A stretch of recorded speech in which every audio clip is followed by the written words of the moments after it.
When did you stop writing? When I started teaching. Okay, so it wasn't like one of those things where there was only room for one artist in the couple and Patty's career started taking off and overshadowing yours, so you decided to, like, give up your dreams to support her, was it? It was. Well, the worst thing you can do is subjugate your passion, truly. But here's something that comforts me.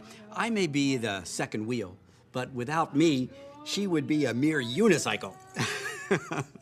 It's interesting, after all this time, we still go out, and I'm still Mr. Lapone, and the little man, and it's funny, but that's all right. I feel so lucky to have her support. Mind if I take off my bra?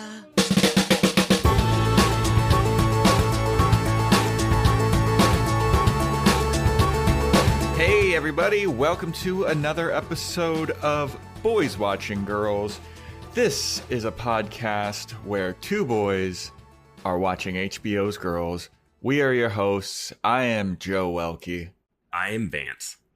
And this is the best, I'm going to say it, the best podcast where two men review HBO's Girls. I feel confident about that. Normally, I'm not one for, boasting like that or just saying absolutes, but I think you might be 100% correct on that. Yes, I think that we really cornered the market on the podcasts where two men review HBO's Girls. Two men calling themselves boys for the sake of the title. Dude, how weird would it have been if it was men watching girls? Yeah. Oh, that's a whole different. Oh my God. I'm so glad we went the route that we did. Anyway, thanks for coming back and listening, guys. Today we're talking about Season 3, Episode 11. Overall, this is Episode 31 that is titled I Saw You, directed by Jesse Peretz, written by Lena Dunham and Paul Sims. The original air date was March 16th, 2014, to an audience of 719,000 people. 0.719 million. Drop off of about 300,000 from the last episode. Back under that million mark, baby. Yeah. So I'm going to ask, normally you ask me what I thought of this episode first. I'm going to ask you, what did you think of this? Oh, you beat me to the punch. Yeah.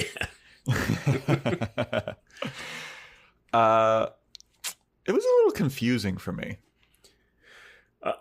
Yeah, for me, it felt like they were forcing the issue in the least subtle ways possible. Yeah, it was a little ham-fisted with certain issues that were coming up about. And then, I don't know, stuff with Jessa that happened. I was so like, fuck this, dude. Fuck this. I feel like they don't know what to do with that character, so they're just like throwing stuff at the wall and seeing what sticks. I really do. Yeah, man. I did not enjoy that whatsoever. And then I will say Marnie and Hannah, to me, just reverted back to being the awful people that they were in like season 1 and late season 2. Yeah, I mean, Hannah's going off the deep end. Marnie's just being a vindictive asshole. Yeah, and Shoshana's back to being just the like little side, like the little side character that has a line or two here and there. Yeah, has throw some zingers in there. Not even subtle zingers, just like just brutal. Don't say that directly to a person. Dude, she was so rude again. Yeah. But as always, there will be confusion about how we should tackle this episode. I think it's fine. I think we could just, everything kind of loops in together. Should we just go in order? Or how do you want to do it? I'll let you. We can go in order, but I'm going to be all over the place. I don't remember exact because I broke it down by characters. That's how I take notes on every episode. And if we go in order, I'm going to be like, is that what happened next? There's going to be a lot of that going on. Let's do Marnie and Jessa together. Yes, how about that? That's exactly what I was thinking. All right. So the Marnie is working at Sujin's.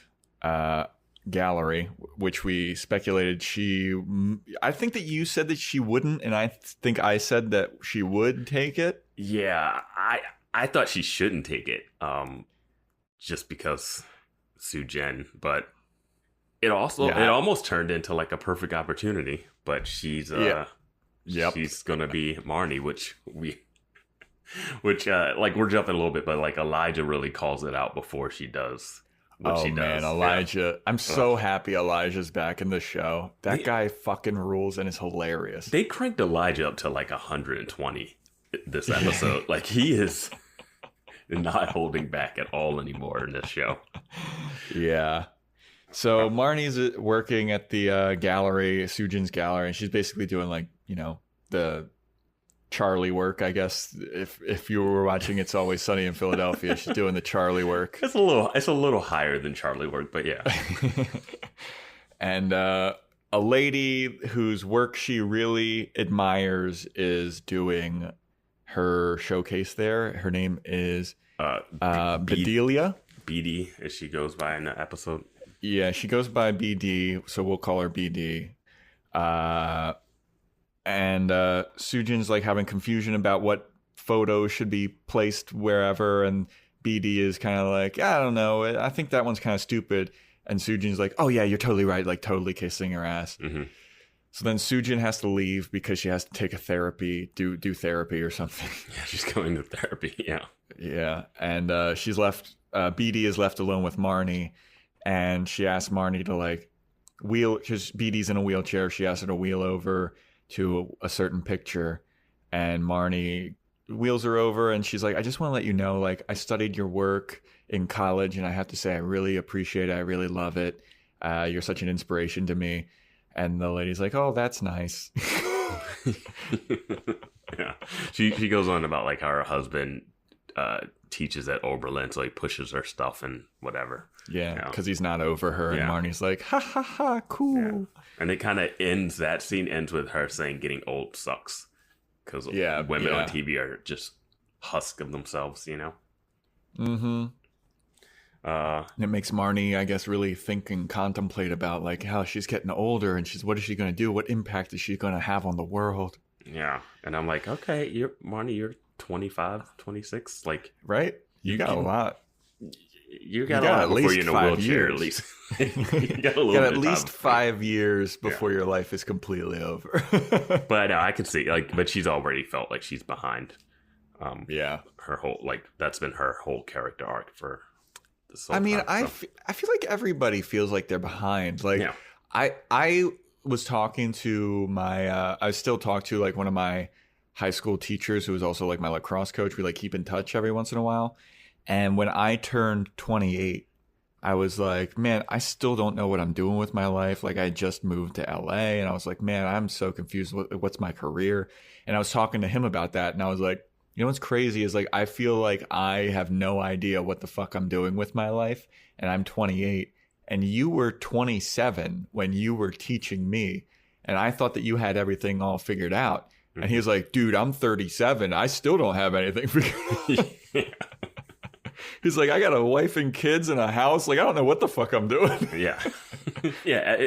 Everybody's trying to figure things out no matter where you are. Like, if Hannah had sold a book and was like an author, she'd be trying to figure out the next thing. It's a never ending process, but yeah, it's tricky. Yeah. So then we see Marnie and Desi singing and recording a song together. That's the next thing that goes on with Marnie. And it's a good song, it seems like. And Desi's like super pumped about it. He's like, this is dope. Like, this is the first time I've written a complete song in forever. Mm-hmm. And like, you're inspiring me. And it's awesome. That's like dope. Yeah. And Marnie's like, yeah, like, it's really good. It feels like this song is actually me. Like, I feel like I'm coming through on it. And then abruptly, Desi's like, I saw your YouTube video with the Edie Brickell song, which I honestly, I think we had a listener chime in. Like, I didn't realize that was a real song. Yeah, I didn't either. And if it is, wow, it's a real song from Edie Brickell. Wow, I thought it was like a made up thing. Yeah, that's what I thought, because the lyrics are so dumb and cringy and stupid. Yeah, we're sorry. We dropped the ball on knowing that little blind spot in our knowledge. But yeah. Desi's like, I saw your YouTube video, and she's like, oh God, that's embarrassing. I feel like that's not even who I am. That's a completely different person. And Desi's like, yeah, I hope so. Basically, he's just like, I watched it and it made me uncomfortable. Yeah. That was the funniest reaction. At first I thought he might try to, be like, oh, it's not that bad. He didn't sugarcoat it at all. Yeah, he was like, that was bad. He's like, don't do anything remotely close to that when we're on stage today. Yeah, and she's like, no, I completely get it. He's like, just be loose. You're so stiff in that video. It's fucking awful. Mm-hmm. Be loose. Let's just get loose. And she's like, all right, I'm all about loose, which is hilarious because she's definitely not all about loose. Yeah, and that's when they cut to Jessa. Yes. And he's like, be loose, Marnie. And then we cut to Jessa, who's just in an oversized Wu-Tang shirt, just dancing away in Shoshana's apartment. Yeah, that cut startled me because the music was so loud in that scene. Well, I thought we were going to get that weird montage of Marnie trying to let loose. And I was like, oh no, this is gonna be horrible. And then I was like, oh, this is Jessa. And I was like, oh, interesting way to introduce Jessa after last episode. Yeah, she's got her hair all in front of her, like she's cousin It from the Addams Family, or like the girl from The Ring. And she's dancing her ass off though. Yeah, and flailing. And Shoshana comes in, and she just starts talking as if someone's listening. I hate that. People just walk into a room and just start dumping their they don't even assess this, analyze the situation. Jessa's not listening. No, she can't hear you, and she just comes in and talking about her day and all this stuff. And I didn't even pay a lot of attention to it. It was I had such a horrible day. I had to study and I got all this stuff going on, and I didn't pay much attention to it either. Obviously, yeah. You said exactly what I just said. You're like, no, I got it. Just for I added that she had to study. Just filling in the gaps. Yeah. I figured maybe if I said she had to study, maybe it might spark something that in you or myself. But when you get a snowball, you try to get the snowball going, and then it just abruptly stops. Yeah. So Jessa eventually, what Shoshana ends up saying is oh, how do you like being sober? And your synapses probably suck now, but they'll regrow. Your pleasure sensors. If you do ecstasy, you have that Tuesday depression kind of thing where your serotonin levels don't even out. But they come down. But it was a weird way to be like, oh, I guess Jess is sober again now. Yeah, well, she asked her how's it feel to be off drugs, and Jess is horrible. and then Shoshana's like, oh, everyone's happy for you and we like you better or something, and kind of walks away. And then Jessa just crumbles. She had to go do a hair mask. Yeah. Yep. Yeah. When you see your cousin flailing to loud music who's just coming off drugs, that's the perfect reaction to be like, okay, well, I'm going to go fix my hair later. Yeah. And then Shoshana, Jessa drops to the floor, right?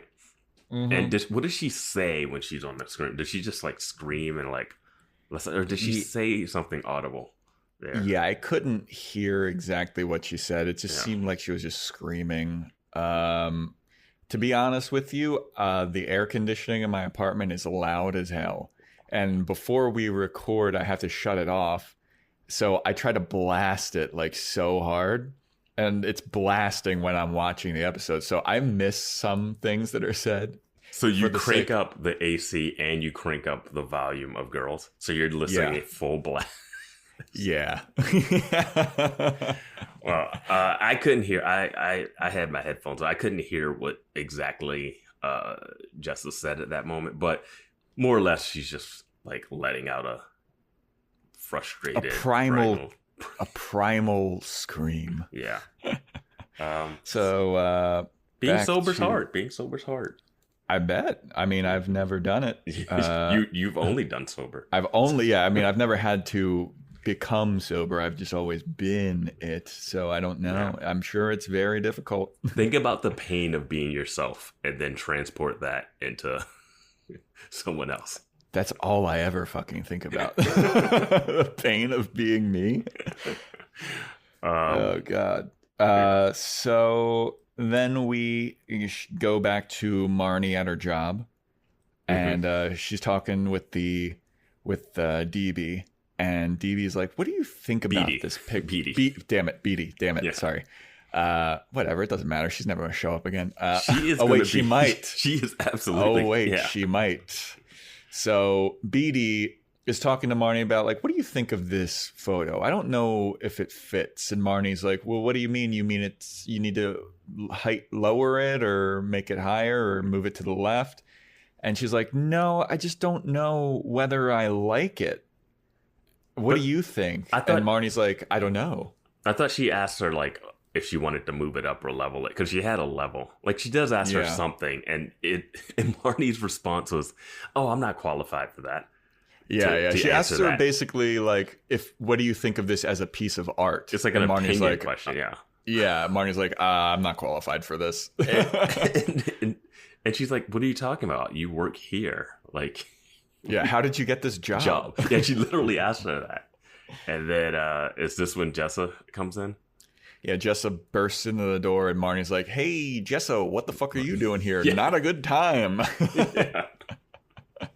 And Jessa's like, no, don't worry. I was walking around. I was looking to apply to jobs and I figured I'd stop in. And Marnie's like, cool, get out. Yeah.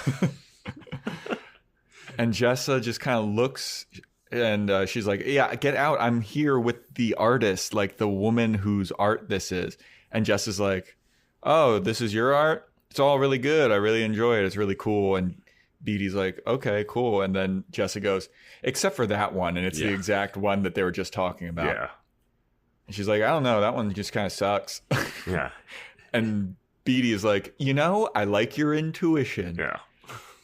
I agree with you. And Marnie's just standing there like mouth agape.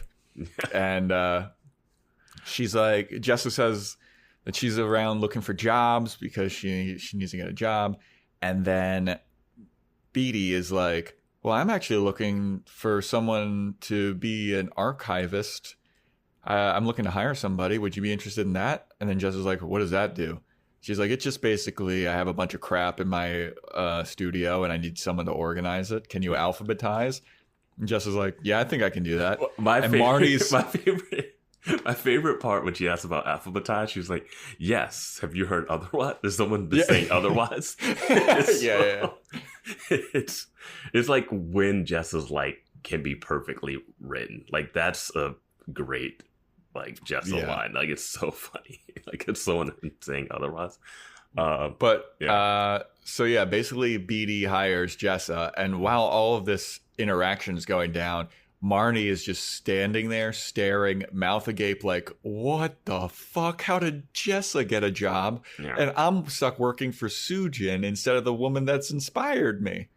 And it was one of those things where it happened and it's so on the nose and abrupt. Like it's like, I mean, you see it happening when she comes in. Like you can kind of see that there was going to be a job offer and Marnie wasn't taking advantage of the opportunity that she had with an artist asking her like questions. I mean, the script was basically like one step beyond, hey, I'm around looking for jobs. Oh, I like your moxie, kid. You want a job? Yeah, I'll take your job. Like, that's it. Hey, Marnie, you need to relax and be more calm. Oh, guess who's more relaxed? Jessa is. Oh, she gets the job that you thought you should. Like, it's very, like, it's no subtlety to the, it's less, just, and this show has been very good at, like, subverting expectations. This season, like you expect certain things to happen and then something different happens. Here it's just like straight, you get what you like. It's what you see. What you see is what you get here. And then I was like, man, fuck this. Like Jessa is like She just... I was fine with it for the fact that it was screwing Marnie over. Like, yeah, because but I also hate Jessa. Like, Jessa still hasn't learned anything. She never learns lessons. There's two things here. She asked her, "Are you a junkie thief or something?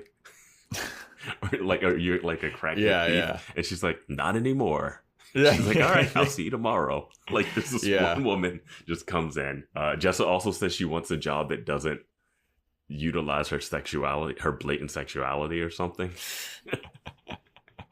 And just Marnie just sits there and just helpless as she sees like a nightmare scenario going on in front of her. I'm not qualified. Is that what she said? Such a passive person at that point. But even more passive than I think she normally is.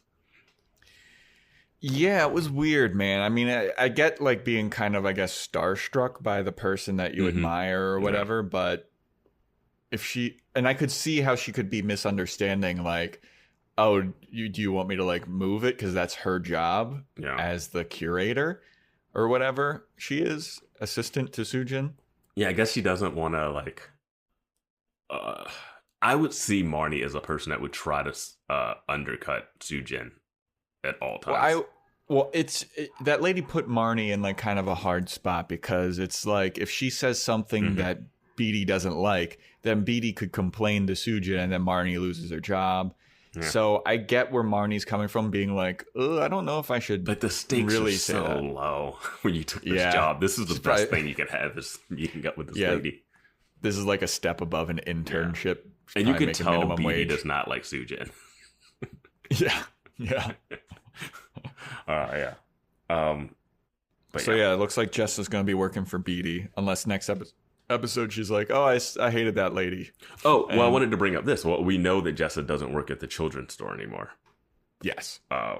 We don't know how that happened, but that's all. Yeah, we don't know if there was an investigation into who stole all the money from the shoebox. Yeah. Who knows? But I don't know, dude. I don't know anyone's employment status in this. Like, none of it ever makes sense. And like, I mean, especially Hannah after this episode, I wouldn't be surprised if she's back to working where she was working after this, because there's no continuity. I don't think she'll be back to working there. Not after what she did. Yeah, it was pretty harsh. Yeah. But anyway, so the next thing going on in Marnie's life is so she is performing at an open mic and with Desi, and we get the scene of the open mic, and it's a girl rapping about emojis and getting money for Plan B. Yeah, and Elijah and Hannah and Shoshana are there, and Elijah's like, how is this girl not signed yet? I was like, how is she not? Dude, this is horrible. Shoshana's like, she speaks directly to me. Like, it was so cringy, dude. Yeah, and I don't even know if that's like a person that we should know now. I'm like afraid to talk about any musical I'm sure that it is an actual person that we should know. Yeah. So that's going on, and then Marnie's backstage with Desi, and they're like, all right, well, we're up next. And Marnie's like, I'm kind of nervous. I'm a little nervous. And he's like, what did I tell you? It's just you and I at the campfire. Nobody's there. And Marnie's like, yeah, but there's like a lot of people there. And he's like, no, it's just you and me. It's fine. Like, it's going to be great. It's just us. Don't worry about the people. And she's like, well, I'm just nervous, you know, I'm nervous about the performance, and I'm nervous about, what's going on between you and I. And Desi's like, I have a girlfriend, right? And Marnie's like, yeah. And then this is an area where I couldn't hear what Desi says next because of my air conditioning situation. You're gonna have to figure out your situation. No, he was just saying that like there's nothing like romantic gonna happen between the two of them, and like just to, like, because of that, because I have the girlfriend, like there's nothing to worry about with that. This is what I heard. What I thought that I heard is that she goes, "I'm nervous about what's between you and I," and then Desi goes, I have a girlfriend. And then Marnie goes, yes. And then he says, is that going to be a problem? And then Marnie says, no. I took that as like he wants to fuck Marnie and he was asking if him having a girlfriend is a problem for them fucking. No, that was not what he was doing. Yeah. That's where my mind went. He is not into Marnie like that. It's okay. Which I appreciate. I appreciate him not just being like, oh, wow, we made some music together. Now I got to immediately fall in love with this person. Yeah, if you're correct about this and my hunch is incorrect, I prefer that. I think you're incorrect just because of the way it even goes on the rest of the episode. Okay. Yeah, the rest of the episode is kind of like shit on Marnie time. Yeah. But so they go up and they perform, and it's like a really good performance. Before that, I just want to say, what a weird time for Marnie to bring that up. Mm-hmm. What I was like, why are you bringing this up?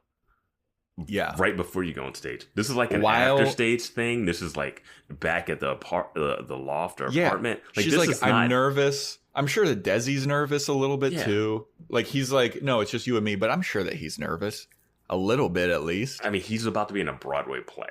Like, so he might be nervous, but he's not going to be. Yeah, that's true. That's true. He's about to perform twice a day on Broadway. I don't know, man. No, I mean, you still get nervous as a performer, but like. Well, it's the nerves that come with anything about being on stage. Like I would say that it's different because him performing an original song that he wrote is a bit more personal, and I could see you being a little bit, I mean, nervous as opposed to like a Broadway play, which is like somebody else. But I mean, you're going to be nervous in both of them. Yeah, but I mean, that's just they'll get on there, they'll play the music, and then they can just zone out. Like. Focusing on what you have to do is like fine, but why bring up like the sexual tension thing before you go on stage? That's like the worst thing. That's the worst mindset to have to be in. Yeah, and then he goes up and like they do the performance, and the performance is dope. Like Elijah, Shoshana, and Hannah are like before they go up, they're like, "This is going to be a train wreck." I'm like, "Why would you think that?" Like, this is your friend. Well, she's exuded that she can sing, and Desi can play guitar and sing. Well, Elijah has been ripping this so bad. Like a scene before, like he does a great impression of her, like being so timid. Yeah, so tense and like timid and stuff. Papa, do you like me? Yeah, yes. So they go up, they crush the performance. Elijah's like, "Oh my God, this is beautiful." And then Shoshana says to Hannah something like, "Does this make you feel bad about yourself?" And Hannah's like, "Why?" And he's like, "Well, Adam is going to be a Broadway star. Marnie's very clearly going to be a pop star. And you're a big fat fucking loser." Might as well have said that. Might as well. And you're just like toiling away in advertising. And she's like, "Oh, I quit my job, so... No. Actually, I quit, so I'm not toiling away in advertising." Yeah. I feel like Shoshana should have followed up with like, "Oh, so now you're unemployed." Yeah. Or Hannah should have just gone at Shoshana for her hanging out with these loser friends or like something. I don't know. It was just like they just had really goes after Shoshana. They just had Shoshana double down on what Hannah was feeling. Like it was so egregious to say that. Man. Mid-performance. Yeah, it was rough. But we did have my favorite Elijah line. "Quiet, ma'am," or something when she's like talking. Yeah. and that's his way of shushing her, like he's one of the like monitors at like a show or something. Yeah, like an usher. Yeah, like an usher. It was that was great. He's like, "Please stop talking, ma'am." Yeah. I told you he was cranked up, man. He was cranked up. Yeah. In this episode. So after the performance, Desi and Marnie come out to all the friends of the girls, and they're all like, "Oh my God, that was so great, Marnie! You killed it. You did so great. That was so awesome." And then Desi's girlfriend Clementine shows up, and she like subtly belittles the shit out of Marnie. It was subtle, and it was a way where you could take it where it's like really her belittling her on purpose, but I felt like she wasn't trying to be hurtful when she was saying this stuff. I think that it's like she has a different idea of what this song partnership is than Marnie does. Like, I think that Desi's girlfriend... Marnie thinks this is a way for a relationship. She like this is. It's like, hey, Marnie, didn't you want singing to be a career thing? How about you focus on that? Yeah, for a minute. Like she's juggling two careers now. Like, is this just her? Is singing just her hobby outlet, and archiving is what she really wants to do? Because now she's doing both. Yeah, I'm not sure. I mean, I'm sure it's kind of like, you know, what I do. Like, I'm not a professional comedian, but I have a job, and like if I could get a better job or a promotion, I would want it. But the dream is comedian. Yeah. Podcaster about girls. Well, you succeeded at that. Yeah, if only we got paid. As you claimed at the beginning of this is the best. We're the best podcast where two men review HBO's Girls. That's not that hard to claim.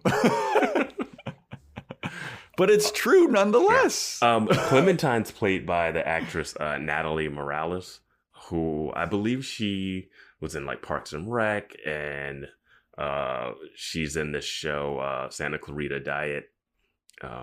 She had an NBC show called Abby's Place. It was called Abby's. She had a recurring role on Parks and Rec, and she's in Dead to Me on Netflix, I think. Yeah, she's been she's been floating around. So. Yeah, I didn't know who she was, but I just looked up her Wikipedia. So this is how I think that Clementine views the situation. I think that she thinks it's Desi's creative thing. It's his song, and Marnie is like a backup singer, whereas Marnie thinks it's like Desi and Marnie as like a equal billing. No, I think what she was talking about, she was just like, oh, it's happy that he's getting his creative outlet of like music, and he's like super excited about it. Like he was really excited to have completed a song after all these years. This is why I say what I said, is because she says to Marnie, you really added some nice textures to it, which made me be like, oh, Desi's girlfriend thinks like you're just like a backup singer or something. You know, this is Desi's project and you're just along for the ride. Yeah. And she does say, oh, Desi told me you were so nervous, but you were fine when you were up there, which is like something if you told your significant other, you wouldn't want them to then say it. Yeah. Yeah. Hey, Joe told me he was really nervous to do the stand-up. And then like, oh, hey, Vance told me that you were super nervous, but you were fine. Like, love it. Yeah. So afterwards, Desi's like, oh, we're all going to go hang out with the cast of the play that like he and Adam are in. We're all going to go to this bar. Does everybody want to come? And Marnie's like, oh, I forgot I can't. I have to tutor a homeless kid or something. Is that what she said? Yeah, and it was like the weird, and they were all like, oh, okay. Yeah, and Elijah makes up some excuse that he can't go. Elijah says he's going on a date with a guy he met at the Kenneth Cole outlet store. Yeah. I told you, he's cranked up, man. They just let him ad-lib his way through it. Like, yeah. But yeah, so, I was really shocked that later we'll find out that Hannah goes to this cast party. So I was shocked about that. Yeah, I was shocked too. But so that's where that scene ends. So the next time we see Marnie, we see Ray like pacing in his apartment. And I'm like, what's going on with Ray? And Marnie shows up at Ray's apartment and she starts like kissing him. And Ray's like, hold on. Before we start to do this, I feel like we should really like think about this and like what the rules are going to be, because I would like to define what's going to be happening, which is a reasonable thing to ask. Yeah, and I hate it. I hated this so much. Yes, I hate Marnie. As soon as she gets turned down by Desi, just comes crawling back to Ray.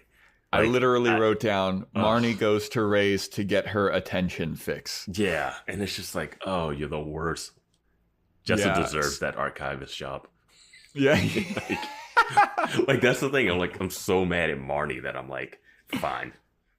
Yeah, so Ray's like, oh, we should really think about this and like really define what's going on because I don't want anything weird to go down between us. And Marnie's like, oh yeah, you can think about that. I'll just be in your room naked. And then Ray's like, oh, boner. Pretty much. Like, yeah. And then we'll leave what happens next for Hannah's story. And I know here's where everyone wants me to chime in with I thought somehow Adam was gonna, like, my brain was trying to say, like, what if he doesn't go in there and then Adam comes back and he just goes into the room or something? I don't know. I was like, I was just like, you're looking for the angle. I was looking for the angle. It was too close. This is as close as we've gotten. Like, yeah. Adam and a naked Marnie. So yeah, we're getting closer. Naked Marnie in the same apartment that Adam is getting naked in. You're inching closer. In Adam's old apartment where he's still staying now. Yes. Yeah. Well, no, Adam. Yeah. Yeah, Adam's staying there. Like, it's. Yeah. So there's some good shit going on there for Vance's prediction. It just has to really jump a big hurdle. Yeah. I mean, it's slowly but surely inching towards that way. Yeah. It's the only obvious outcome. Yeah, it's very slowly inching towards that way. And if this does come true, I will be flabbergasted. Yeah. I will be shocked. Yeah. I'm going to be unbearable if that happens, but yeah. You're already fucking unbearable. Shots fired. Are we about to move on to Hannah's story now? Yes. And then jump unless into you have anything else. Yeah, that was where I was going to go with it. I do have one update on your email because I know everyone's like super into it. Oh, the joewelke@gmail.com thing. I got bad news for you. You will never have that email. Why not? I did some research. Somebody might not be using it now, but they do not reissue emails once they've been made. That sucks. Because of, identity thefts and all that kind of stuff. So that's bullshit, dude. Like, I emailed them and it's like no one's using it. It's like not a thing. Well, and then if it was I used try to ever, get it. Does your dad use a Gmail? No. Yeah. No, it's you're not gonna have it unless you have some really strong strings to pull, like the Google higher ups. Yeah. Well, that just really bummed me out. Yeah.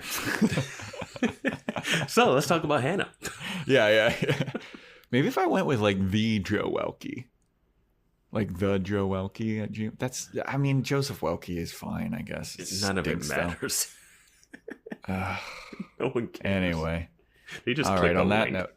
Yeah, on that note, on with Hannah's story. So this episode starts with Hannah and Adam fucking hardcore. Which I was boning. like, when that happened, I was like, is that Adam? Yeah, I knew it was Adam just because of the way he was moaning. But I was like, well, didn't last episode he decide like he can't see her? Yeah. So that issue was immediately answered because as soon as they're done fucking, he's like, all right, I'm leaving. Mm-hmm. And Hannah's like, what? You can't even like stay for a little bit? And he's like, I talked with you about this. Yeah.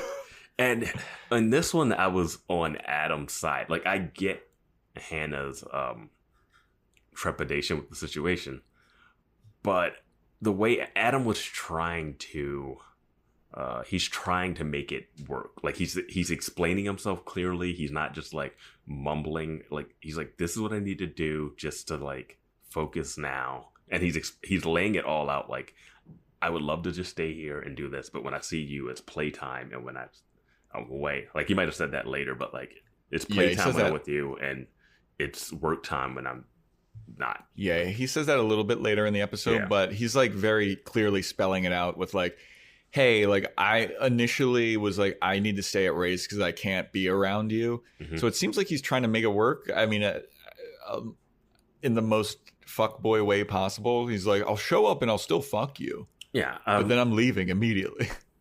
Like he couldn't have cuddled for like 15 minutes, you know? Like, he just whapped that condom off and then fucking left. Yeah. No, I mean, that's where like you can be on Hannah's side a bit, but when he does have to go, he's like, he's not saying it's over. This isn't like a breakup. This isn't a pre-breakup. This is just I need to like take a month to focus on this thing. Yes, I agree. He is very much being like clear with his needs. And he's also not saying I'm never going to see you. Like, like it's not it's not a month hiatus of like never seeing her. Like they could probably meet up for dinner. She obviously came to the cast party later. Like, so they are interacting. He just like can't be there fully, you know? He does keep saying throughout this episode, like, I'm still here. Like, I'm not going anywhere. It's just I need this break to focus on this thing. Yeah. And I can't. It's not easy, definitely, for Hannah, but it's not as bad as. Because they start to double down on her status of like being the second fiddle in the relationship. Yeah. Which we thought might happen. It was like 2 episodes ago. I think it was 2 or like 3 episodes. I think it was the last time Patty LuPone that was when Hannah was getting really paranoid about it. Like when he first booked the role. Yeah, when he first booked the role, we were worried about that. You know? On incidentals, she was all worried about that because everybody was like planting that seed in her mind, and now it's like really coming to fruition. Mm-hmm. So then Adam, the next thing in this like little arc is like Adam is practicing his lines with Ray. Yeah. Ray's like Ray is like, Ray's not paying attention like at all. He's like a distant mother who's like helping her kid. And Adam's like got the most over the top fucking accent. Yeah. He's like, let me tell you that, governor. In incidentals, it was like, oh, that's really good. And this one was like, ooh, this is gonna be rough. It was rough. yeah, dude. So then there's a knock at the door while they're practicing, and lo and behold, it is Hannah Horvath. Showed up to Ray's. And I was like, what are you doing, Hannah? Yep. Not getting it. Yeah. And she made up like some excuse of like, oh, I was walking and I was wondering if you had bananas for the morning. And then Adam goes, where are the bananas then? Yeah. And she's like, sorry, I didn't bring them. Yeah. It's like his line where he goes, what does he say? He's like, fancy seeing you here. What's going on? And I was like, why are you there right now? Like, yeah. Did you notice in the top right corner a fox? No, next to the fox is this like case that just has Adam's weird shit. Like, really? No, I didn't see that. I saw the fox. It's like Adam's weird shit or something, and it's like this like little caged up thing. I couldn't tell what was in it, but that's classic. Awesome. And I wonder if he brought that over, or was that left over from when he took over the apartment? I don't know. Yeah, I wonder if he labeled that himself or if Ray labeled it. Yeah, but it's right next to the fox in the top right. But this is where Adam is laying out again what he needs. He's being like, look, I'm not going anywhere. This is just, I need to practice. And this is where he says, like, because when I'm with you, I feel like it's playtime. But when I'm here, it's work time. And I need to work and focus on this. And Hannah's like, I know, but like, oh. That's a perfect impression. Yeah, I think that was in the script.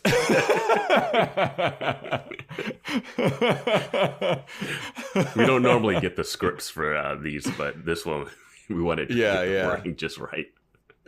Joe can't hear it with his air conditioner, so he's been reading along with the scripts. I need to read the scripts, and I distinctly remember that line being,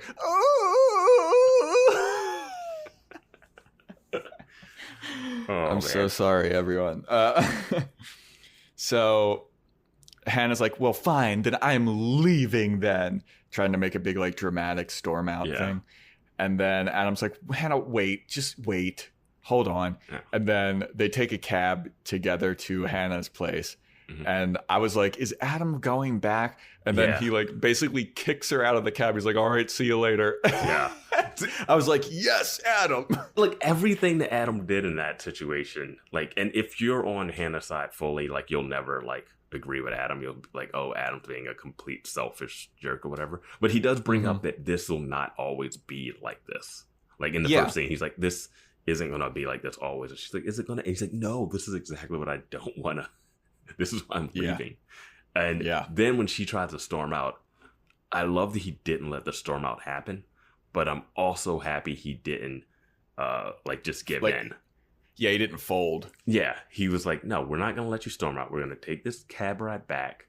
We're going to talk in the cab ride, I guess. And then I'm going to go back to Ray's and continue doing the practice that I was doing before you walked in. You know? Yeah. Yeah. Good, setting boundaries, I love it. I mean, and he's being completely transparent, too. Like, yeah. There's not much more you can ask of him for, like, him spelling out his needs.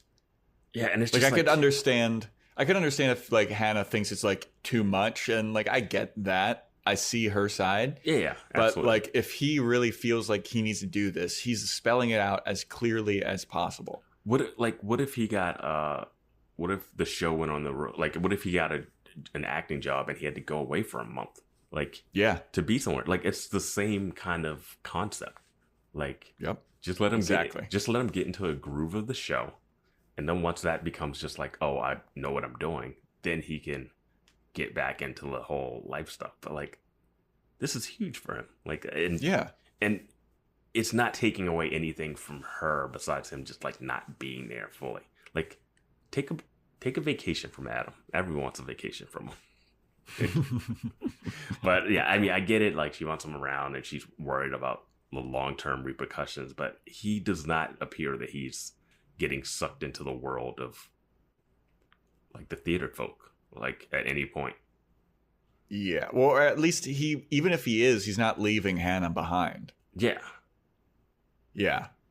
It's not like he was like, oh, I got to hang out with these people. I can't hang out with you yet. Like, maybe that'll happen next episode for a bigger breakup or something, but who knows? You think that's where this is leading? Because the next episode is the season finale. Yeah. I don't know where it's going, actually, because I thought it was going to be really iffy, this one, but they kind of just doubled down on what happened at the end of the last one on roleplay, and it seemed, it's more about what Hannah's gonna do, because Adam seems like he's got his plan.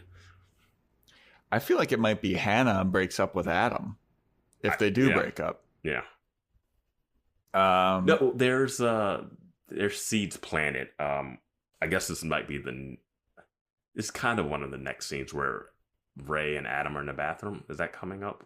Or yeah, I have that one, and I also have Hannah and Elijah talking about going to Marnie's open mic, and the Patti LuPone. She has to re-interview Patti LuPone because she never got any kind of usable content for her article about bone density, which I didn't buy at all as an excuse to go back to her place, just because it's like, I'm sure like they wanted to do another scene with Patti LuPone. She had fun being on the show. She was like, sure, I'm in New York, let's do it again, right? But yeah, logistically, for that article that they had to write, they just made it all up. Yeah, you could write anything. Yeah, and like, what are you going to do? Get like 2 more quotes? You had to make up the quotes last time. So it just seemed like a really flimsy excuse to like have her and Elijah go meet up with this guy so that you could get exposition about being a second wheel in a relationship. You know, like, I know that's what they want to have, but the way they got to it just was a little clunky for me. But this is where your favorite Elijah impression happens. Because he's like, oh, I don't want to go to that open mic. It's going to suck. Yeah. And Hannah's like, no, but we have to go support our friends. And he's like, do you see Marnie performing? She's got a good voice, but... And then so on and so forth with the facial expression, which he nails. And he's like, Papa, do you like me, Papa? Which is great. And then Hannah's like, that was perfect. Yeah. Even Hannah was like, that was great. Like, that seemed like genuine Lena Dunham laughing at the actor doing that. But this is where Elijah's basically begging Hannah to take him with her to see Patti LuPone. Yeah. And Hannah's like, you can come, but you can't talk or touch any of her Tonys. She's like, I'm going to touch that fucking Tony. Like, it's like, what is going on? And then I think is the Adam in the tub complaining to Ray about like, I don't know what I need to fucking do to explain it more clearly to this woman. Like, I need space and I'm trying to explain it so clearly to her. And Ray is in the bathroom shaving. And I was like, what the fuck? No guys ever do this. Like, he's in the tub, and I'm assuming Adam's in the tub naked, taking a non-bubble bath. Like, there's no bubbles on that water. And first of all, men don't take baths. I think there are men that take baths, but not in rundown, like... When like was the last apartment. time you took a bath? I don't know. It's probably been like a decade. That's Like, dude, hot I can't tub, think of pool, the like, last I don't time. know. I can't think of a time when I like Whoa, put whoa, bubbles whoa, down. whoa. Like, I'm not saying hot bath, I'm tubs just down. saying like anytime like you're sitting in something like that. Like, I'm I know that talking doesn't about- count as a bath, but I'm just saying like I can't. Okay, I if cannot Adam, I have not put bubbles or a bath bomb in a tub full of water and sat in it. In yeah, we a long haven't. time. I haven't taken a bath to bathe. Yeah, I can't remember. yeah. But if Adam's using it as like, I don't know, like he's sitting in a jacuzzi or like an ice bath, maybe. Like an Epsom salt soak or something for his muscles or something like that. But- I'm just assuming that he's naked though. oh, absolutely. And Ray's in there shaving. Dudes don't do that. They're treating it like the girls when they were in the bathroom, like first season stuff. And it's just like that does not work the opposite way. Like No. Ray would not be in there shaving and talking about Marnie. Yeah, he's like Adam's complaining about how he needs space, and then Ray starts complaining about like, yo, seeing this girl who, you know, it was great, and like I should have been happy. She's so hot and beautiful and like ambitious, got a good jaw, but Like a something chin or wasn't. something. Yeah. Yeah, he's like something didn't click, and I just had to say what did he say? He's like, hit the road, slut, or something like that. And he's like, I didn't say that. I was like, Ray, you did not say that. It was like that Key and Peele sketch. Yeah. And I said, bitch. But he immediately like admits he didn't say that. And Yeah. Adam's like, yeah. But then he's saying, maybe I should just be single. Maybe I won't settle. And maybe I should just be single for a while. And then Adam starts to kind of be like, yeah. These, I like where your head's at. these non-subtle words are seeping in. Like, this show's Fucking like getting that emoji where he's stroking his chin. Yeah. Yeah.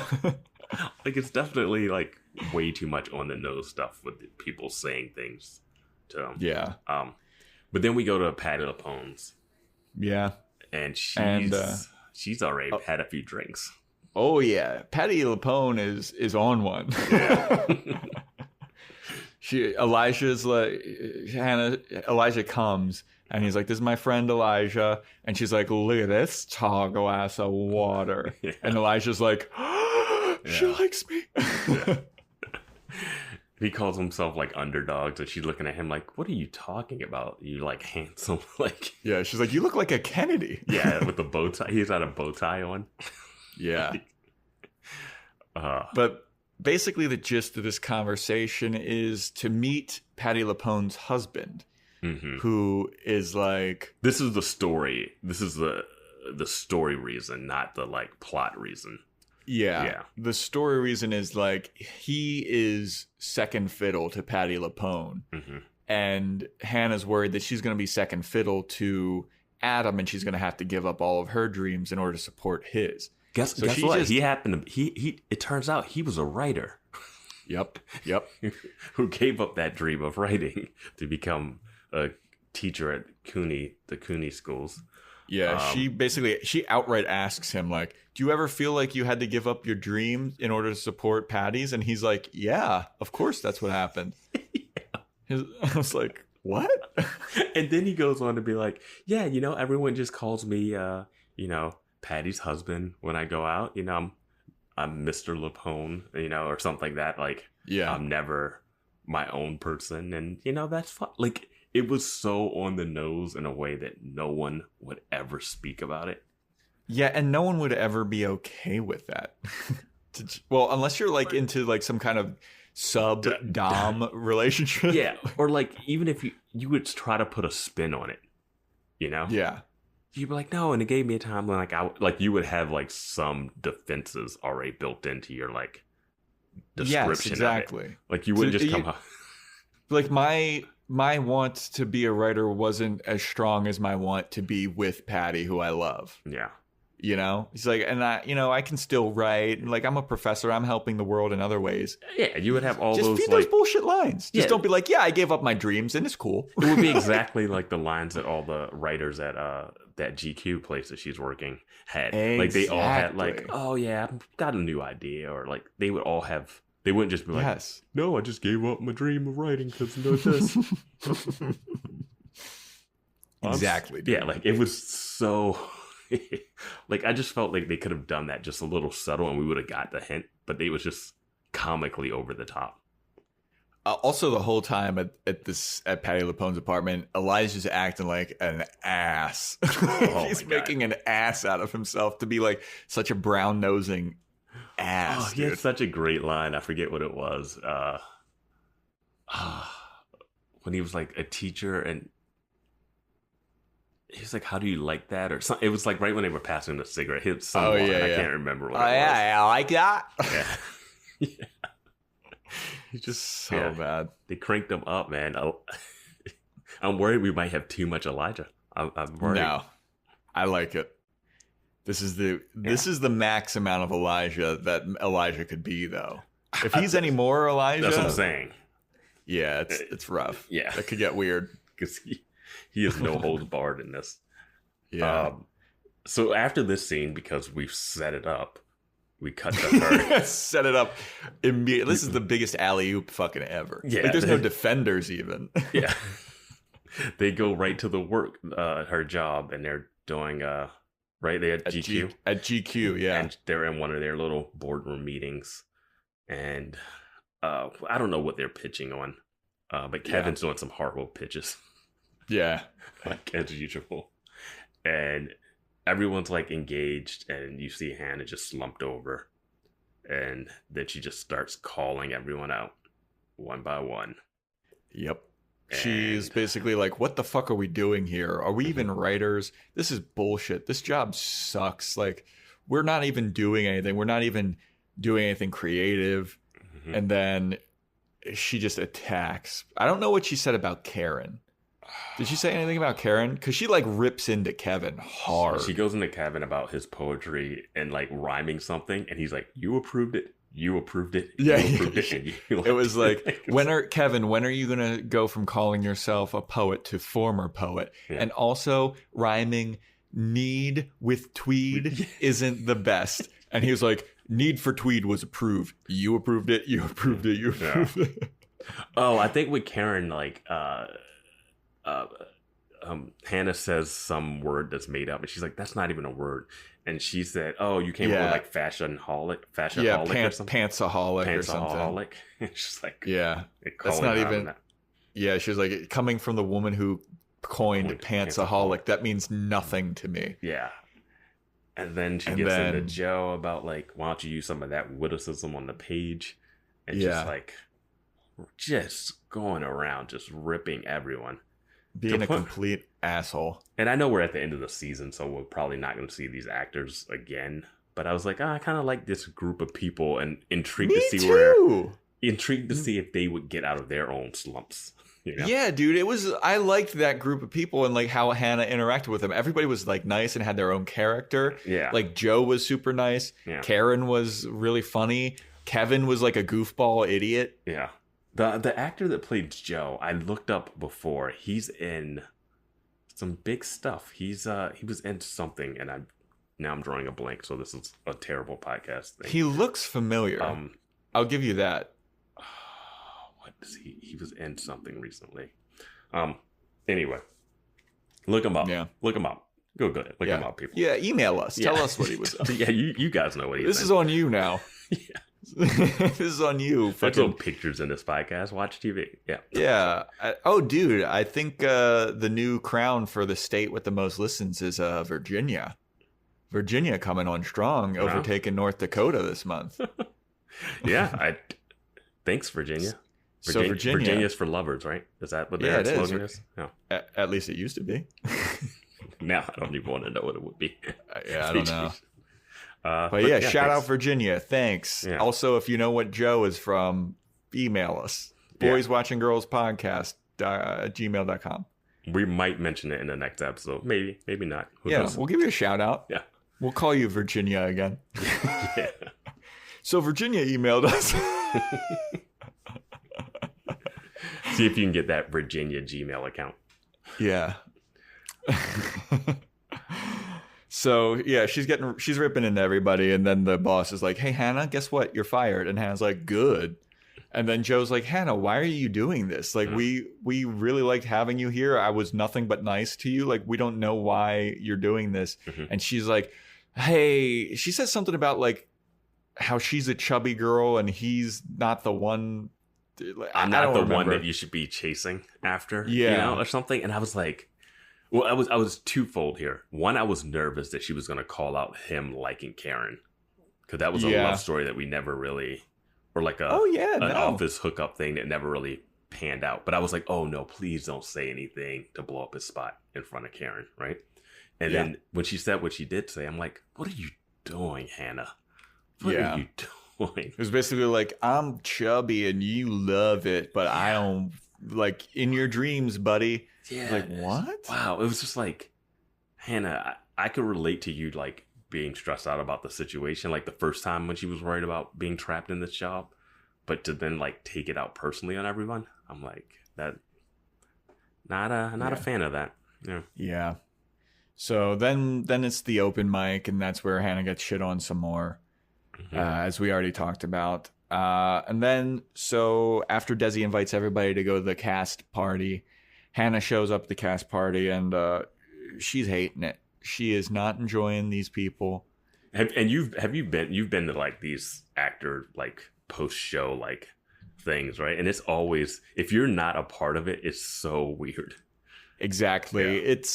I've never gone to a cast party where I wasn't in the cast, because I know that's just going to be horrible. Yeah. Like like they all have like these inside jokes and all these shared experiences. And then you show up and you're like, I don't have any of this. So none of what you guys are saying matters to me. You're just like playing catch up, or you're just like, oh yeah, I'm going to go get another drink. And just like, what? Like you're just like, wait, like you have nothing to chime in at all. Yeah. So I feel for Hannah here. I get where she's coming from with being pissed.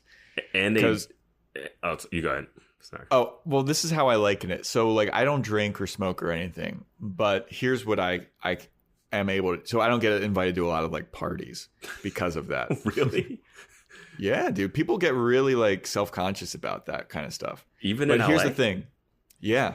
Here's the thing though, is if I'm invited to a party and I'm there from the beginning and I see everybody slowly getting drunker and drunker and drunker, that's fine. I'm cool with that. Yeah. I can handle that. But if I show up to a party and everybody's trashed already, that's awful. And that's what I feel like this situation is. Like if Hannah was a part of this cast party, like if she like met the people from the beginning and then just like casually hang out with them the whole time, it'd be fine. But now she's like thrown into an already established sphere of friends, and she's just like on the outs with that. Yeah. I'll tell you, even as a drinker, like if you, the person that drinks, like if you go to hang out with your friends and like you are like just starting drinking and they're already drunk, like you're like, I don't want to be around you people. Like, yeah. Okay. Well, that makes me feel a lot better. Yeah, like no one liked being around drunk if you people show unless up, they're like getting drunk. Like you have to get to that. Yeah.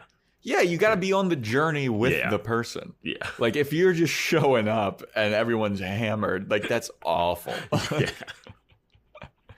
But so Hannah deciding that she's had enough of this, she just blurts out, I got fired from my job today. Like everybody's having a good time. Yeah. Talking about like previous plays that they were in. And then Hannah just goes, I got fired from my job today.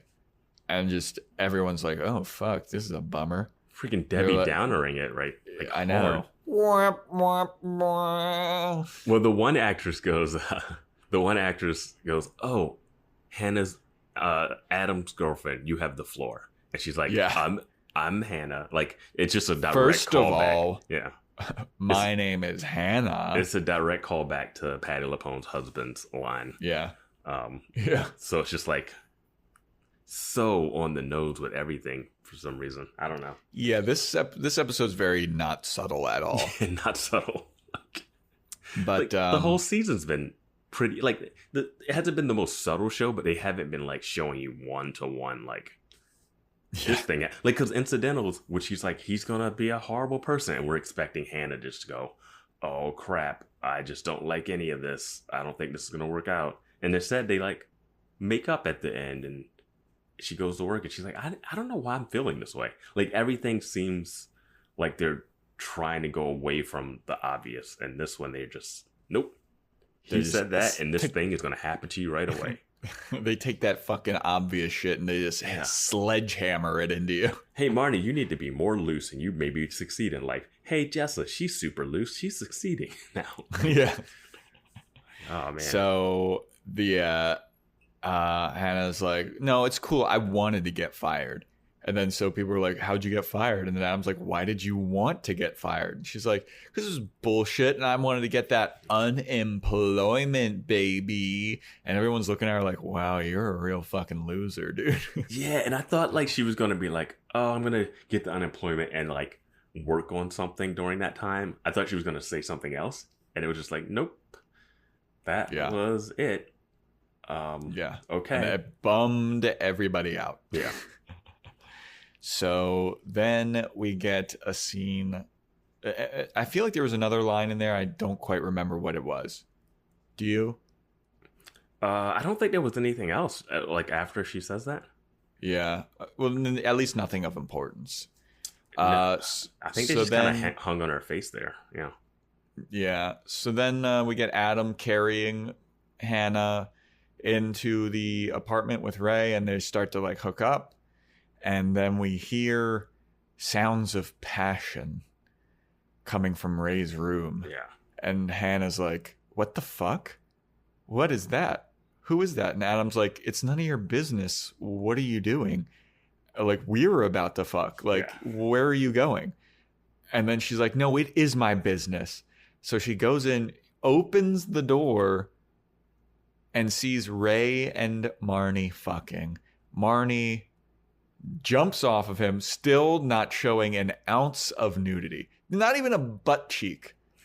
I was amazed. Well, she kind of like goes on the outside of the bed. Like she falls onto the like that little like space behind the bed, so you can't really see her afterwards. But yeah. It was, but like she was on top of Ray. Mm-hmm. Ray was like sucking on her boob, but not really. He was like had his face on her boob, so you couldn't see her boob. You couldn't see her butt because there was covers over them. She leaps off, and then she's like, you didn't even get a hint of nudity then. Mm-hmm. And then she's basically under the bed from like where you could see. Like, so you could only see like her head and shoulders. And I was like, this is amazing cinematography. Do you think that's why Lena Dunham has to be nude so much? Because like there's a HBO quota, and I mean, and she was Allison naked. Williams won't like it won't. So they're like, I mean, Hannah was naked quite a bit in this episode in the first bit, but like I was just every time that Marnie is naked, I'm impressed with like the camera trickery that is at play to make sure that no bit of her is seen. It's like Austin Powers level. Like they have a whole like bunch of scenes where it's like they're covering up, you know, private parts. But it's like incredible. It's like Ray is basically like a censor band, like the black bars. Like they use his body in ways to just like cover up everything. Yeah, so Hannah sees them fucking and just screams, what the fuck? Mm-hmm. Then Marnie tumbles off of the bed. Ray is like, what the fuck? You can't just come into my room without, do you not knock? This is America. Which I thought was funny. And then Hannah's just like, what the fuck? Then I think, correct me if I heard this wrong, Marnie says, he made me do it.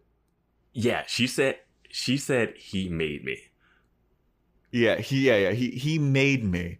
And then Hannah says, you will never judge me again, and closes the door. And I was like, what a real shitty fucking thing to say on both Hannah and Marnie's part. Okay, so I wanted us to get through this scene, like the description of it, and then like just go back and diagnose the whole situation. Yeah. For me, so Adam comes in and he's carrying Hannah, right? Yes. he doesn't seem upset or confused or weirded out by what just happened at that like post cast party thing. Yeah. Where she's like, oh yeah, I quit my job and just like blew up the whole spot. And like Hannah's like, I think your friends really like me. Yeah, I think they really, really like me. And he's just like lifting her up, putting her down gently, and just about to go to town on her. And I was just like, Adam, this is what you didn't want. like you're gonna have to go in the next day. And I'm like, how's Hannah doing? Like, like she just like made such a weird scene at that party. But Adam's like, nope, not a problem. I'm staying at Ray's, and he's bringing her back to Ray's. Yeah, that's what it was like. He's bringing her to Ray's. Like what is he sleeping on a couch? Like, where is he gonna fuck her? Even if Ray is home. Yeah, and it's not appropriate. It's like what he's about to do in the living room. He's about to go down and smooch that cooch. Yeah, and I thought he would at least do all of that stuff at his and Hannah's place and like leave that separate. You know, like we'll go back to your place, get you there, and then I leave. Like she's not gonna leave Ray's place after this. Exactly, like, dude. But we gotta have her there so she can see Ray and Marnie. And so then Hannah has one of the worst lines ever, where he's like, "Don't worry about it. Like, don't go in there." And she says, "Everything's my business." When she goes in that door, I was like, "What the fuck?" Like that was some real Karen shit. Like that's some suburban mom call the cops on a kid that has a lemonade stand shit. Yeah. And then she doesn't just like listen in or whatever. She opens the door. Yeah. This is what I think should have been said. I think she should have said to Adam, does that sound like Marnie? Mm-hmm.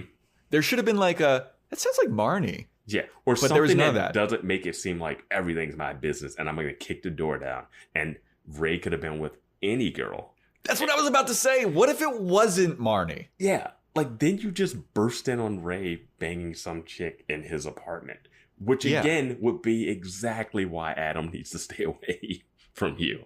Like, yes. What? Dude, she ruined shit with the cast. Yeah. She's ruining shit for Adam with Ray. You know, my biggest thing here is that the way the show was going, or the episode at least, her discovering that Ray is hooking up with Marnie, I don't care. Like, I don't even, like, I cared more about, like, maybe next episode to see what Shoshana thinks about that. But like, I don't care that, like, Adam definitely doesn't care if Ray's hooking up with Marnie. Yeah, she asks Adam, she's like, did you know about this? And he's like, no, but like, it's not my business. Yeah, exactly. It was like when Adam saw Charlie that one time, when she like spit out the taco or whatever. Yeah. And she was like, well, he saw him. And he's like, yeah, so I didn't tell you. Like, Hannah didn't tell Marnie about that because Adam told Hannah. Like, anyway, it's just like, okay, this is interesting, but like, there has not been any Marnie Hannah drama this season, really. Like, she just gave up her apartment so you could bang Adam in it recently. Like, you guys are like actually in a cool spot for once. Yeah. Like, I don't know. It just felt like the weird time to reveal that hookup. It felt like an end of an episode. Like, oh, what? But then you think about it, and you're like, what does this mean? It like means nothing. I'm gonna be honest with you. It really. I guess I could say like disturbed me that Marnie said he made me. Oh no, I wrote that line down. I was, and like she's like poking her head up from behind the bed and he looks over and I like wrote down the line of like, everything is my business and then he made me. I wrote those down because I was like, this is like the two worst character moments for both of these people at this point. Yeah, dude, that's just like problematic as fuck. Dude, he made me. Dude, yeah, like you're basically accusing him of raping you. Yeah, and it's like that's it's fucking done awful. It's just done because like you're embarrassed. Yeah, it's done in a slightly coy, embarrassed way where like no one's actually buying it, but I hate that that's where she goes with it. Yeah. And it's just so That was like so disturbing to me. And, I was and that, like, for me, Ray should be no. like, no, that's it. Like, Yeah. that should be enough. Like, yeah. It's like he made you. You were on top. or just No, like, just it's just like, in general, like, But like that's just so fucking childish and awful. And then Hannah with "You will never judge me again." yeah. Well, Ray is such a sad punching bag, and I hate it. and here's what the obvious things this show does again. He ends up when they put him on, she's like, oh, he's like, be quiet, Ray. We don't want to wake up Ray. She's like, screw Ray. He's a weirdo, and he's like, I forgot to mention that. She's like, Ray's a dick anyway, and I think that we should all be able to say it at this point. yeah. It was like, wow, that just came out of nowhere, just so we can like get her view on Ray. And like, it's no gap between her saying that and then her bursting in and judging her friend for sleeping with Ray. Like, Yeah. it just needs to like set that up earlier in the episode or something. Like, why do you want to live with Ray? Ray's an awful person. Say that in the first scene, and then when this payoff happens at the end, it's a little. But things were happening right next to each other. Yeah. Like, if you say something, it was going to happen next. I don't know. Yeah, dude. I was enjoying this episode, and then that last like 10% was like, this is awful. Yeah, like you just burst in on him like that. Dude, Like- and then to say he made me. Oh, Fuck off, dude. like we haven't done girls rankings in a while, and we'll do it for the end of the season. Yeah. But like, if we were ranking beforehand, people were Dude. going to be higher up. But man, did they just go revert back? Yeah, dude. Like, I don't even know. Like, if we were to rank them now, I'd be like, they're all going downhill. And that's All what of we were them. worried about. Like, we made it like 10 episodes without, and this is minor infractions too. Yeah. But this last scene, they just both are just so horrible. Yeah. And that is the episode. Got any final thoughts, man? I don't know. It's just the way that. What do you think the payoff of finding out about Ray and Marnie will do? I don't know. Like that was. I just don't know why. Like, Yeah, I feel. I don't know, man. If I was Ray, I'd probably fucking like kill myself. That was fucking brutal. like Ray obviously should be like, I'm done with Marnie. Oh, I know what I wanted to say. You think Ray would kick Shoshana out had Adam? Would kick out Adam for that? He should. I'm surprised he's living with Adam. Yeah. That thing at the top actually said Adam's creepy shit, not weird shit. Which makes it even better. But yeah, I don't know. I wanted to see more about why why he agreed to let Adam stay with him, for one. Yeah. But the thing I wanted to bring up with Shoshana, because I feel like Shoshana has to come into play now that this relationship has happened. We never see her with that boyfriend, that dumb boyfriend that she was supposed to be with. Yeah, I feel like we're not going to see Was that that again. a thing? I thought that was the thing for more. I thought it was supposed to be a thing. The dumb guy that didn't know where the library was or whatever. Yeah. Yeah, I don't think that's going to be a thing. Okay. Yeah. And unless he shows up next episode. I was going to say, if he shows up next episode, I won't be surprised. Yeah. I don't know what the reveal. Like, my thing would be like Adam gets kicked out of Ray's apartment because it's like all that has done has brought him like woe. But it's really It's really just stop hanging out with the girls, Ray. Just get away from the girls. Separate yourself. Get a spin-off series called Boys. I wish there was a failed pilot out there. Yeah. There probably is. Somebody probably wrote that. Spec script. Some spec script. Just an all boys girls episode. Send in your fanfic. Yeah. Oh, yeah. That wraps up the episode, though. Next episode is titled 2 Plane Rides. Okay. Mystery. Yeah. People going their separate ways, I guess. Yeah. Well, Thanks for listening, everybody. This has been Boys Watching Girls, and stay tuned next week for 2 plane rides. See ya!